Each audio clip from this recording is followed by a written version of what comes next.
किसानों के ऊपर कितने सेक्शन 4 लगा लगा के कितनी ज़मीनों को हड़पने का काम उस सरकार ने किया था, फिर अपने चहेतों को वो ज़मीन दिला के वो रिलीज़ हो जाती थी। ये बात का जवाब दें भूपेंद्र सिंह हुड्डा। भ्रष्टाचार में पैर से लेके सिर तक दबी हुई कांग्रेस आज भ्रष्टाचार की बात करते हो। इसी मुद्दे पे रहें और इसी मुद्दे पे चुनाव लड़ें और फैसला कर लें कि भ्रष्टाचार पे चुनाव लड़ेंगे, हम भी उस पर जवाब देने के लिए तैयार हैं। पंजाब केसरी में आप सबका स्वागत है। मैं हूं चंद्रशेखर धरनी। हरियाणा सरकार में मुख्यमंत्री के पब्लिसिटी एडवाइज़र तरुण भंडारी हमारे साथ मौजूद हैं। बातचीत करेंगे भंडारी जी से।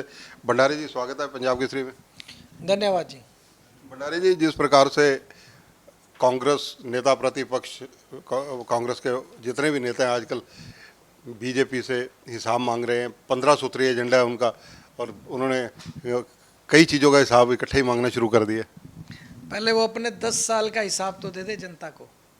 10 साल में उनके क्या क्या कार्य रहे, उन्होंने क्या किया देश के लिए, क्या प्रदेश के लिए किया, वो तो बताएं। हम तो अपना हिसाब लेके जनता के बीच में जाएंगे और जितना कार्य मैं चैलेंज करता हूं भूपेंद्र सिंह हुड्डा जी को, आप किसी भी मंच पे आके बात कर लें, जितना काम इस 10 साल की सरकार में हुआ है आज तक कभी भी हरियाणा में नहीं हुआ। अगर नौकरियों की बात करो, अगर आप हाईवेज़ की बात करो, अगर आप स्कूलों की बात करो, अगर कॉलेजेस की बात करो, और हमने जो क्षेत्रवाद, परिवारवाद, इसके ऊपर जो हमने अंकुश लगाया, ये किसी और सरकार नहीं लगा सकी। भ्रष्टाचार के आरोप लगा रहे हैं, बच्चों को नौकरियां ना देने की बात हुड्डा साहब कह रहे हैं, कांग्रेस कह रही है, और कांग्रेस आजकल अपने घोषणा पत्र के लिए भी सर्वे करवा रही है। क्या क्या समस्याएं लोगों की हैं?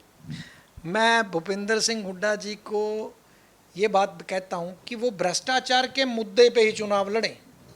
अगर वो भ्रष्टाचार के मुद्दे पे चुनाव लड़ेंगे तो निश्चित रूप पे भारतीय जनता पार्टी की 70 से ऊपर सीट आएंगी। आज कांग्रेसियों से आप भ्रष्टाचार की बात करवा रहे हो।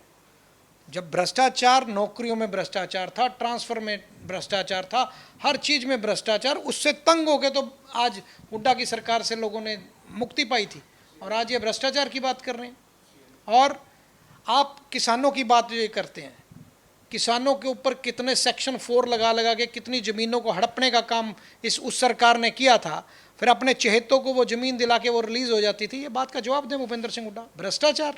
भ्रष्टाचार में पैर से लेके सिर तक दबी हुई कांग्रेस आज भ्रष्टाचार की बात करते हो। इसी मुद्दे पे रहें और इसी मुद्दे पे चुनाव लड़ें और फैसला कर लें कि भ्रष्टाचार पे चुनाव लड़ेंगे, हम भी उस पर जवाब देने के लिए तैयार हैं। कांग्रेस एक चीज़ और कह रही है, कई विधायक इकट्ठे होकर बयान दे रहे हैं इस मामले में कि ईडी और सीबीआई का बीजेपी बेखूबी दुरुपयोग कर रही है। ऐसा है, इनके पास कोई मुद्दा नहीं है। आज माननीय न्यायालय भी हैं, आप कोर्ट में जाएं, और उन बाकी भी इनके विधायक हैं, कई और विधायक हैं जिन्होंने कुछ नहीं किया, उनको ईडी क्यों नहीं कुछ कहती? क्या जिन लोगों के ऊपर ईडी ने कार्रवाई करी है, भूपेंद्र सिंह हुड्डा मानते हैं कि उन्होंने कुछ नहीं किया? ये भ्रष्टाचारी लोगों को बचाना बंद करे कांग्रेस, क्योंकि अब मोदी जी ने जो कहा था, ना खाऊंगा ना खाने दूंगा, उसके ऊपर अमल हो रहा है। और अब जिन जिन लोगों ने भ्रष्टाचार किया है, गरीब व्यक्ति का पैसा लूटा है, आम जन का पैसा लूटा है, उनके ऊपर कार्रवाई निश्चित तौर पे होगी, चाहे वो कोई भी हो। अमित शाह जी का 18 दिन में 2 प्रोग्रामों का हरियाणा में करना, एक उत्तरी हरियाणा में पंचकुला और दूसरा दक्षिण हरियाणा में महेंद्रगढ़। राजनीतिक समीक्षा करें तो कैसे करेंगे? अमित शाह जी हमारे सीनियर नेता हैं और वो जिस भी प्रदेश में जाते हैं अपनी रणनीति के मुताबिक जाते हैं।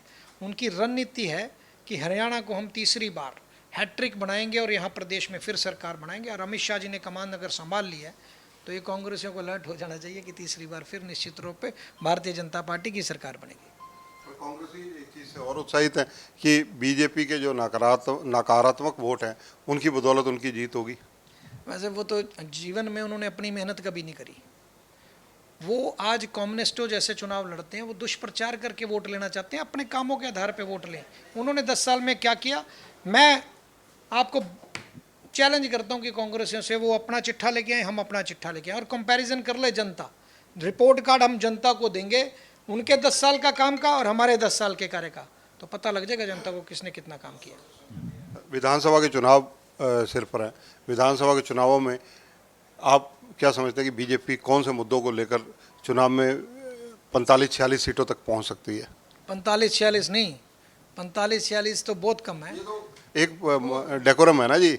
और मैं आपको बताता हूँ, मुद्दे अनेकों हैं। आज माननीय मनोहर लाल जी ने 9.5 वर्ष जो कार्य किए वो ऐतिहासिक कार्य थे। आज आज किसी भी विधायक से, कांग्रेस के विधायक से पूछ लो, उससे पहले कभी भी उनको कभी भी अपने क्षेत्र के लिए फंड नहीं मिलता था। हमने किसी भी विधायक को, हर विधायक को पैसा देने का काम किया। उसके अलावा 1,35,000 नौकरियां उन युवा साथियों को जो कि क्षमता के आधार पे दी, ना पर्चीली ना खर्चीली।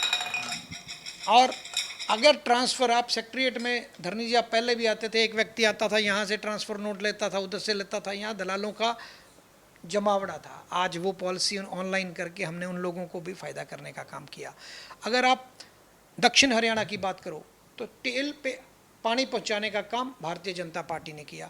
उसके बाद 17 नेशनल हाईवे बनाने का कार्य हमने किया। कितने स्कूल अपग्रेड किए, मेडिकल कॉलेज, अगर हेल्थ के बाद क्षेत्र की बात करो, एजुकेशन की बात करो, अनेकों काम किए हैं। इसके आधार पे जनता जानती है कि किसने काम किया, उसके आधार पे हम निश्चित तौर पे तीसरी बार सरकार बनाएंगे। तो सुनीता केजरीवाल, धर्मपत्नी दिल्ली चीफ मिनिस्टर अरविंद केजरीवाल, वो भी केजरीवाल की गारंटी कार्यक्रम पंचकुला में लॉन्च करके गए हैं।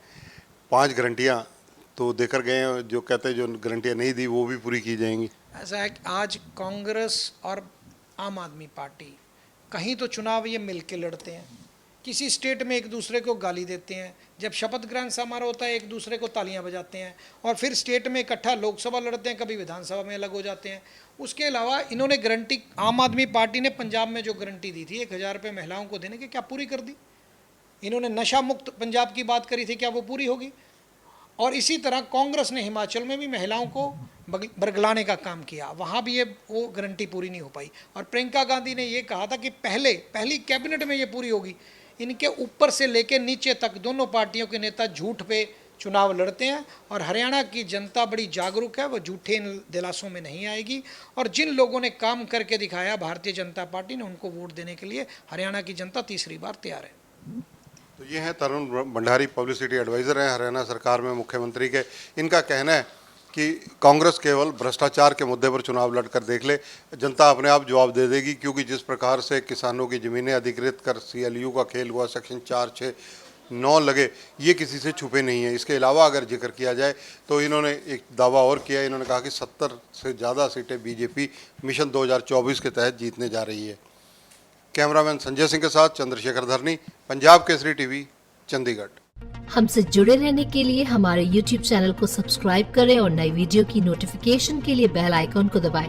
अगर आप ये वीडियो Facebook पर देख रहे हैं तो लाइक जरूर करें और ज्यादा से ज्यादा शेयर करें। धन्यवाद।